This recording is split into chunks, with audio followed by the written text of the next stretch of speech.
verdade, você era velho em 2014, né? Eu era criancinha ainda. Não comia Você era catarro. criança? Eu comia catarro e desenhava no chão. Você era velho? Como assim você era velho? Criança porra nenhuma. Mas eu era mais moleque. Não, Você era velho. não tinha cartão de crédito. Eu tava no começo. 14 não, 14 já tinha feito 18, mas já tava ali no comecinho da vida. Mas então em não tinha essas 2014 já coisas. tinha desistido de desenhar já. Já não tava mais desenhando. Mas eu conheci principalmente o trabalho porque nessa época, 14, 13, 12, foi quando eu tava também no finalzinho do ensino médio, tentando descobrir o que ia fazer da vida. E aí, falei, tá, enquanto eu não sei o que eu vou fazer da vida, eu vou continuar assistindo anime. Aí eu tava assistindo os animes. Falei, pô, quero começar a desenhar esses caras aqui. Que Tem lógica mais é nada. essa aí? Não, lógica era. Eu estudava. A história Olha a completa dica que é... o Guto tá dando pros caras aí. Os caras com 50 anos Não sigam essa. ainda não sei o que fazer. Pô, Em Guto. 2000 e 2011 isso funcionava. Eu tava numa escola que era muito filha da puta. Era muito difícil. Estudava que nem um miserável, dia e noite, noite e dia.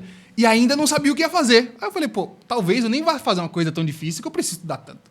Vou para uma escola mais fácil, para eu ter tempo de viver, para eu saber o que eu quero fazer da vida. E eu voltei para outra escola, que era a escola que eu era mais inteligente de todos, né, para variar. E aí, nessa escola, voltei a assistir bastante anime, acompanhar bastante coisa. E fiz um curso de mangá na época, porque eu já estava assistindo as coisas e falei, eu quero desenhar esses bonequinhos aqui. E foi quando surgiu, eu tive um canal de desenho de mangá. Que eu só fazia o speed drawingzinho por cima, que eu queria me ver desenhando. E aí eu postava os vídeos pra eu ficar vendo. E aí acabei tendo contato com o seu material e, né, buscar as coisas pra aprender muita coisa. Aí eu spawnei na sua vida, de repente. E joguei a maldição do Ctrl S. Jogou a maldição do Ctrl S nessa mesma época. E pegar muitas das coisas que devem estar condensadas aqui nesse livro, que, pô, tá muito bonito, inclusive. Não tinha tido contato com ele antes. Qual foi a primeira obra Sensacional. lançada da Crass? Nossa, a primeira é o Em Busca das Estrelas, o fanzinão do Thiago Spiker, de lá de trás, né? Hoje a gente nem vende mais esse quadrinho, né? Já tá defasado. Mas foi um dos primeiros. O RAF que vocês estão vendo aí, ele foi um divisor de águas. Né? Porque essa é a versão remake que saiu ano passado, que eu redesenhei inteira. Redesenhei, revisei, tá expandida. Mas o RAF é um divisor de águas porque foi o primeiro quadrinho one-shot que eu fiz. E tem uma temática que não é muito comum você ver por aí, que é a metalinguagem.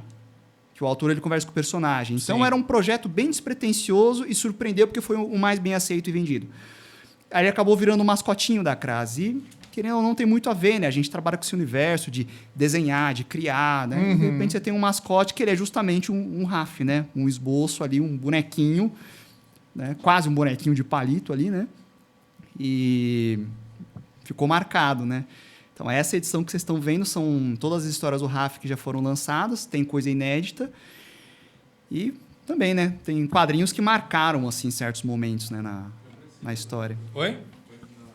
Aqui? Virado ao contrário. Pronto. Tem a câmera ali em cima, olha aí, agora que eu... Tem uma tabletopzinha. Caramba, olha aí. Vou folhear aqui pro pessoal aqui. E aí, então, você mencionou que o remake ele foi redesenhado inteiro. Redesenho inteiro. Redesenho legal. inteiro. Eu já tinha essa intenção faz um tempo, né? Redesenhei, reescrevi, atualizei, né, algumas gags, mas é a mesma história, né? E aí tem uma história adicional no RAF resolvendo uma história que quando conclui ele vai para o paraíso criativo. E aí nunca mostrei como é que é esse lugar, né? E aí essa outra história eu fiz junto com a Juliana Canton e né, mostra um pouquinho como é esse paraíso. E não é tão paraíso assim, né? Nada é tão simples. Nada é tão simples, né? Então... Quem quer começar a fazer um mangá hoje? Qual a sua dica? O que a pessoa tem que fazer? Qual o pontapé inicial? Se inscrever no canal do Thiago. Entra no comodesenhar.net. Não, tô brincando. Não, mas pode entrar também. Vem fazer algo comigo.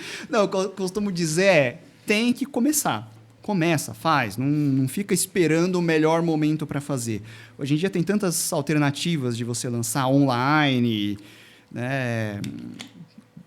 Comece.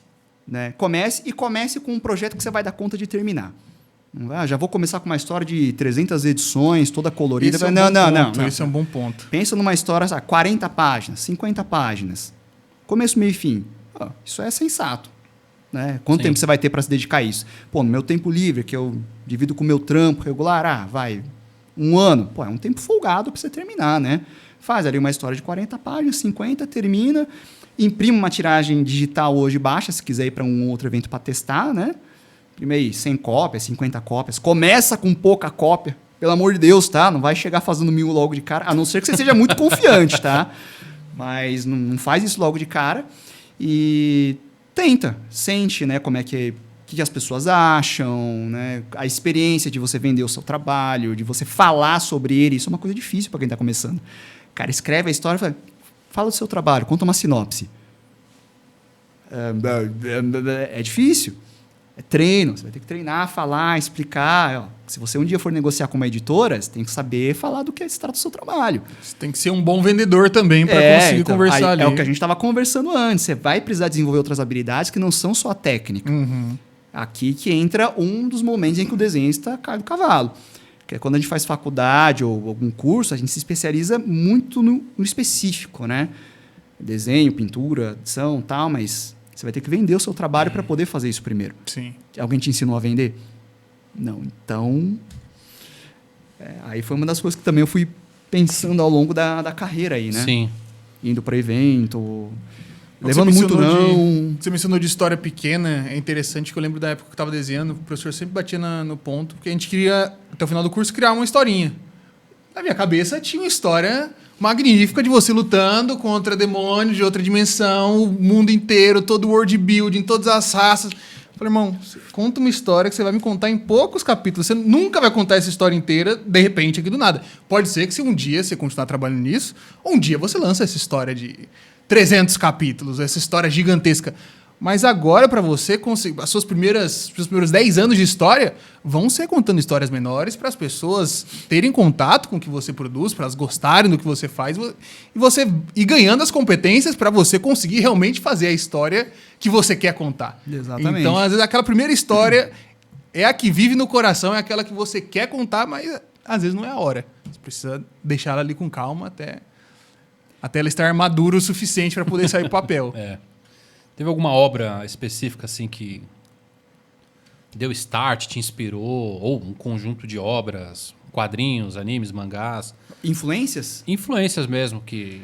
Influências, assim, várias, né? Desde jogo de videogame até outros quadrinhos, né? Questão de traço, cara, o Jeff Smith foi um divisor de águas, ajuda para perceber pela carinha do Raf, né? Ah, pegou do Bonnie, e o Bonnie pegou do Pogo. Então, até aí, né?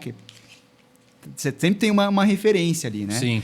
Então, Jeff Smith foi um divisor de águas. Eu gosto muito do trabalho do Mignola, né? Essa pessoa que segue na linha de alto contraste, eu acho lindo, né? Sim, Mignola. De comics, eu gosto muito do Scott Campbell, que fazia o Gen 13, Danger Girl, né? A arte final dele eu acho sensacional, né? E aí, assim, depois mangás há uns montes, né? Desde Dragon Ball até Takehiko Inoue e todos os nuances ali, de alguma forma acaba influenciando, Acaba né? influenciando. Faz aquela amálgama pra... Porque quando eu decidi cair de cabeça, né, em quadrinhos e arriscar tudo, né? Cara, eu vou conhecer o máximo possível. Eu comecei a ler um monte de coisa, assim, né? Desde coisa muito elaborada até coisa mais simplesinha, eu tentava pegar. Então, meio que começou a diluir, né? Você vai conhecendo tanta coisa, você não tem mais uma ou duas referências, né? De alguma forma ou de outra, você acaba sendo muito influenciado. Então, geralmente eu destaco esses. Né? Sim.